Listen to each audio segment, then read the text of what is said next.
Lord കർത്താവിൻ്റെ അതിപരിശുദ്ധമായ നാമം വാഴ്ത്തപ്പെടുമാറാകട്ടെ. അനുഗ്രഹിക്കപ്പെട്ട ആ നല്ല സമയത്തെ ഓർത്ത് ഞാൻ കർത്താവിൻ്റെ മാനവും മഹത്വവും പുകഴ്ചയും അർപ്പിക്കുന്നു. ഈ നല്ല സമയം എൻ്റെ പ്രിയപ്പെട്ടവരെ അഭിസംബോധന ഞാൻ കർത്താവ് ഒരുക്കിയ എല്ലാ നല്ല അവസരങ്ങളെ ഓർത്ത് സ്തോത്രം ചെയ്യുന്നു. കരയുക, പലവിധമായ വിഷയത്തിനകത്ത് വേദനപ്പെട്ട് കരയുക എന്ന് പറയുന്നത് ഒട്ടനവധി അമ്മമാരോട് ചോദിച്ചാൽ, ഒട്ടനവധി ആളുകളോട് ചോദിച്ചാൽ വിവിധമായ വിഷയങ്ങളിൽ കരയുകയും വേദനപ്പെടുകയും കരഞ്ഞു പ്രാർത്ഥിക്കുകയും ചെയ്യുന്നവരാണ്. എന്നാൽ കരഞ്ഞു പ്രാർത്ഥിക്കുന്ന, കരച്ചിലോടും വിലാപത്തോടും കൂടി ആയിരിക്കുന്ന എൻ്റെ പ്രിയപ്പെട്ടവരോടൊരു മറുപടി പറയാനുള്ളത്, യിരെമ്യാവിൻ്റെ പുസ്തകം 31 അധ്യായം 16 വേദഭാഗം ഇങ്ങനെ വായിക്കുന്നു. യഹോവ ഇപ്രകാരം അരുളിച്ചെയ്യുന്നു, കരയാതെ നിന്റെ ശബ്ദവും കണ്ണുനീർ വാർക്കാതെ നിന്റെ കണ്ണും അടക്കിക്കൊള്ളുക. നിന്റെ പ്രവൃത്തിക്ക് പ്രതിഫലം ഉണ്ടാകും. അവർ ശത്രുവിൻ്റെ ദേശത്തു നിന്ന് മടങ്ങി വരുമെന്ന് യഹോവയുടെ അരുളപ്പാട്. റാഹേൽ തൻ്റെ മക്കളെ കുറിച്ച് കരയുന്നൊരു വേദഭാഗമാണ് നാം വായിച്ചിരിക്കുന്നത്. യഹോവയായ ദൈവം ഇസ്രായേൽ മക്കളെ കുറിച്ചുള്ള വെളിപ്പാട് വരെയാണ് അവിടെ ആ അമ്മയോട് കൈമാറ്റം ചെയ്യുന്നത്. യാക്കോബിൻ്റെ ഭാര്യയായ റാഹേൽ മരിക്കുന്നതിന് തൊട്ടു മുൻപേ കരയുന്ന, റാമയിൽ വെച്ച് കരയുന്ന വലിയൊരു കരച്ചിലാണ്. ഒരു മകൻ ജനിച്ചു, യോസഫ്. ഏകദേശം ബൈബിൾ പഠനാർത്ഥം ശ്രദ്ധിക്കുമ്പോൾ ഒരു 5-6 വയസ്സിനടുത്ത് എത്തുമ്പോൾ അടുത്തൊരു മകനൂടെ ജനിക്കുകയാണ്, ബെന്യാമിൻ. ഈ 2 മക്കൾ ജനിച്ചു.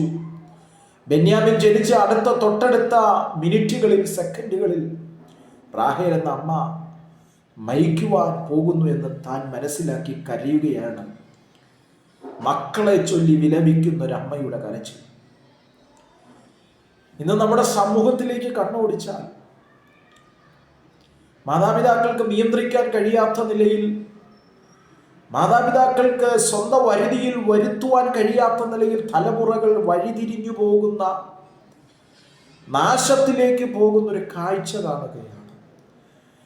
ഇന്നത്തെ സമൂഹത്തിൽ ഏറ്റവും ആപ്റ്റായി പറയുന്നൊരു പദമേ ഉള്ളൂ, മക്കളെ കുറിച്ച് പ്രാർത്ഥിക്കുക, തലമുറകൾക്ക് വേണ്ടി കരയുക. ദൈവത്തിന് സ്തോത്രം. എന്നാൽ ഇവിടെ ദൈവം ഒരു കാര്യം ഏറ്റെടുക്കുന്നത് നമുക്ക് കാണാൻ കഴിയുന്നു. അതാണ് ഇവിടെ പറയുന്നത്, കരയാവുന്നതിന്റെ ശബ്ദവും കണ്ണുനീർ വാർക്കാതിന്റെ കണ്ണും അടക്കിക്കൊള്ളുക. ദൈവം പറയുക, അതെ, നിന്റെ പ്രവൃത്തിക്ക് പ്രതിഫലമുണ്ടാകും. നിന്റെ കരച്ചിലിന് ഞാൻ മറുപടി തരുമെന്ന് ദൈവം റാഹേലിനോട് പറയുക. എന്നെ കേൾക്കുന്ന മാതാവേ, പിതാവേ, അങ്ങ് കരയുന്ന വിഷയത്തിനകത്ത്, അങ്ങേ വേദനിപ്പിച്ച് മുറിവേൽപ്പിച്ച് കരയിപ്പിച്ച വിഷയത്തിനകത്ത് ദൈവത്തിൻ്റെ ആത്മാവ് ഇന്ന് ഈ സമയത്ത് കൈമാറുന്നൊരു ദൂത്, അങ്ങയുടെ പ്രവൃത്തിക്ക് പ്രതിഫലമുണ്ടാകും, കരച്ചിലിനൊരു മറുപടി ലഭിക്കും. അങ്ങ് ഏത് വിഷയത്തെക്കുറിച്ചാണ് കരഞ്ഞുകൊണ്ടിരിക്കുന്നത്? അങ്ങ് ഏത് വിഷയത്തെക്കുറിച്ചാണ് വേവലാതിപ്പെട്ടുകൊണ്ടിരിക്കുന്നത്? അങ്ങയുടെ വിഷയത്തിനകത്ത് ഇനിയും യാതൊരു ചാൻസും എടുക്കാനില്ല, യാതൊരു തരത്തിലുള്ള സ്തോത്രം, എത്ര 1% പോലും വിടുതൽ ലഭിക്കുകയില്ല എന്ന് പറയുന്ന ഏതെങ്കിലും ഒരു വിഷയത്തിനകത്താണോ താങ്കൾ കരയുന്നത്, താങ്കൾ വേദനപ്പെട്ട് മുറിവേറ്റുകൊണ്ടിരിക്കുന്നത്? ഇന്ന് അങ്ങയോട് പരിശുദ്ധാത്മ പറയുന്നു, അങ്ങയുടെ പ്രവൃത്തിക്ക് എന്ത് ചെയ്യും? പ്രതിഫലമുണ്ടാകും, കരച്ചിലിന് മറുപടി ഉണ്ടാകുമെന്നേ. അങ്ങ് കണ്ണുനീരൊഴുക്കിയത് ദൈവത്തിന്റെ സന്നിധിയിൽ എത്തിയിട്ടുണ്ടെന്നേ.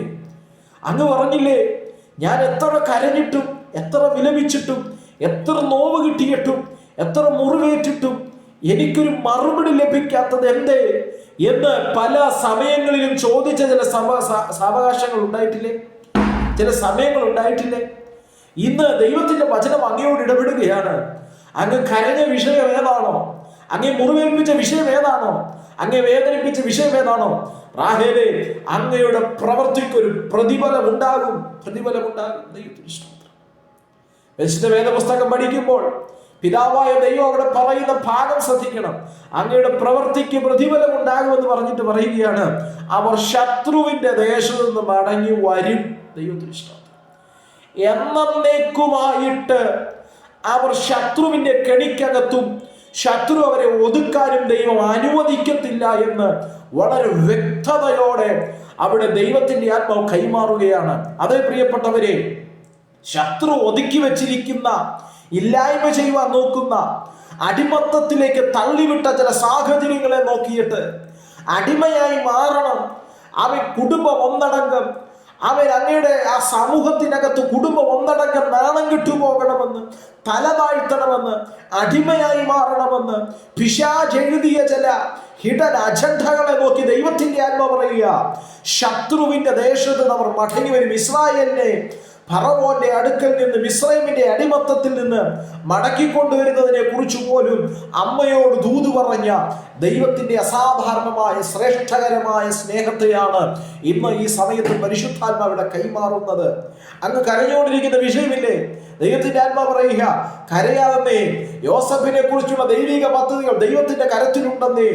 അമ്മ കരഞ്ഞ യോസഫിനെ കുറിച്ച്, റാഹേലി കരഞ്ഞ യോസഫിനെ കുറിച്ച് ദൈവത്തിന്റെ കരത്തിൽ ഒരു ഇഷ്ടമുണ്ടെന്നേ. യോസഫിനോട് ചോദിച്ച, യോസഫേ, അങ്ങ് അനുഗ്രഹിക്കപ്പെട്ടതിന്റെ പിന്നിൽ അങ്ങയുടെ വിശ്വസ്തത ഉണ്ടെന്നുള്ളത് ഉറപ്പാണ്. പക്ഷെങ്കിൽ പിറകിൽ മറ്റൊരു വിഷയം കൂടെ. അമ്മയുടെ ഒരു കരച്ചിലി കിടപ്പുണ്ട്. കരയുന്ന മാതാപിതാക്കളോട് ഞാൻ ആത്മാർത്ഥതയോടെ കൈമാറാം. അങ്ങയുടെ തലമുറയ്ക്ക് വേണ്ടി ഇന്ന് കരഞ്ഞുകൊണ്ടിരിക്കുന്ന ഒരു വ്യക്തിയാണോ? അമ്മ തലമുറ അനുഗ്രഹിക്കപ്പെടുവാൻ, തലമുറയുടെ വിഷയവുമായി ബന്ധപ്പെട്ട ഒരു വലിയ ദൈവപ്രവൃത്തി വെളിപ്പെടണമേ എന്ന് കരഞ്ഞുകൊണ്ടിരിക്കുന്ന ഒരു വ്യക്തിയാണോ അങ്ങ്? അങ്ങയോടുള്ള ദൈവത്തിന്റെ ദൂതാണ് പരിശുദ്ധാത്മാവ് കൈമാറുന്നത്. അങ്ങയുടെ തലമുറയെ വിട്ടുകൊടുക്കാതെ, അടിമത്തത്തിലേക്ക് തള്ളിവിടാതെ, അടിമത്തത്തിൽ നിന്നും തിരിച്ചു പിടിച്ച് ദൈവത്തിന്റെ സന്തോഷത്തിലേക്ക് കൊണ്ടുവരുന്ന ഒരു സുദിനം വെളിപ്പെടുമെന്ന് ഇന്ന് തിരുവചന അടിസ്ഥാനത്തിൽ മനസ്സിലാക്കുവാനിടയായി തീരണം. റാഹേലിനോട് ദൈവത്തിന്റെ ആത്മാവ് പറയുകയാണ്, അതെ, നീ കരയാതിരിക്കുക, നീ കരയാതെ, നിന്റെ കണ്ണുനീർ വാർക്കാതെ, നിന്റെ കണ്ണ് നിന്റെ കണ്ണു അടക്കിക്കൊള്ളുക, നിന്റെ ശബ്ദം അടക്കി വെക്കുക. നിന്റെ പ്രവൃത്തിക്ക് പ്രതിഫലം ഉണ്ടാകുമെന്നേ, നിന്റെ കരച്ചിലിന് മറുപടി ഉണ്ടാകുമെന്നേ. എന്നും കരഞ്ഞുകൊണ്ടിരിക്കാൻ ദൈവം അനുവദിക്കത്തില്ലെന്നേ, എന്നും നൊമ്പരപ്പെട്ടുകൊണ്ടിരിക്കാൻ ദൈവം അനുവദിക്കത്തില്ല, എന്നും നിരാശയ്ക്കകത്ത് തള്ളിവിടാൻ ദൈവം അനുവദിക്കത്തില്ല. അതിനകത്ത് തിരിച്ചു വിളിച്ച് വലിയൊരു മറുപടിയുടെ കരം തന്ന് അങ്ങയുടെ തലമുറയെ ആദരിക്കാൻ, അങ്ങയുടെ കുടുംബത്തെ അവൻ മാനിക്കുവാൻ ദൈവത്തിന് പദ്ധതിയുണ്ട്. ദൈവത്തിന് സ്തോത്രം ചെയ്യുന്നു. ഇന്ന് കരഞ്ഞുകൊണ്ടിരിക്കുന്ന പ്രിയ മാതാവേ, വേദനപ്പെട്ടുകൊണ്ടിരിക്കുന്ന പ്രിയ പിതാവേ, അങ്ങയോടുള്ള ദൈവത്തിന്റെ ദൂതായി ഈ സമയത്ത് കൈമാറുന്നത്. അങ്ങ് കരഞ്ഞതിന്റെ, അങ്ങയുടെ പ്രവൃത്തിക്ക് എന്താണോ പ്രവൃത്തി, കരഞ്ഞതിന് പ്രതിഫലം ഉണ്ടാകും. റാഹേൽ കരഞ്ഞതിന്റെ പ്രതിഫലമാണ് യോസേഫ് മിസ്രൈമിലെ ഫറവോൻ കഴിഞ്ഞ അടുത്ത അധികാരിയായി മാറി. അടുത്തത് ഇങ്ങോട്ട് വായിച്ചു വരുമ്പോൾ കാണാൻ കഴിയുന്നുണ്ട്, ബെന്യാമിൻ ഗോത്രത്തിലാണ് ഇസ്രായേലിനെ ഭരിക്കാനുള്ള ആദ്യത്തെ രാജാവിനെ, ശൗലിനെ ദൈവം അഭിഷേകം ചെയ്തത്. ദൈവം പറഞ്ഞ വാക്ക് മാറത്തില്ല കേട്ടോ. ദൈവം പറഞ്ഞ വാക്ക് മാറത്തില്ല. അങ്ങയുള്ള വിഷയത്തിൽ, അങ്ങയുടെ തലമുറയുള്ള വിഷയത്തിൽ, അങ്ങയുടെ കുടുംബത്തോടുള്ള വിഷയത്തിൽ ദൈവം പറഞ്ഞ ഒരു വാക്കുപോലും മാറിപ്പോകത്തില്ല. വളരെ പ്രത്യാശയോടും പ്രതീക്ഷയോടും ദൈവസന്നിധിയിൽ, കർത്താവേ, എൻ്റെ പ്രവർത്തിക്കും എൻ്റെ കരച്ചിലും മറുപടി ഉണ്ടാകുമെന്ന് ദൈവം എന്നെ കേൾപ്പിച്ചതിന് നന്ദി പറഞ്ഞുകൊണ്ട് വളരെ സന്തോഷത്തോടെ മുൻപോട്ട് പോകാം. ഈ വചനങ്ങളാൽ കർത്താവേ ഇവരെയും അനുഗ്രഹിക്കട്ടെ. God bless you. Thank you.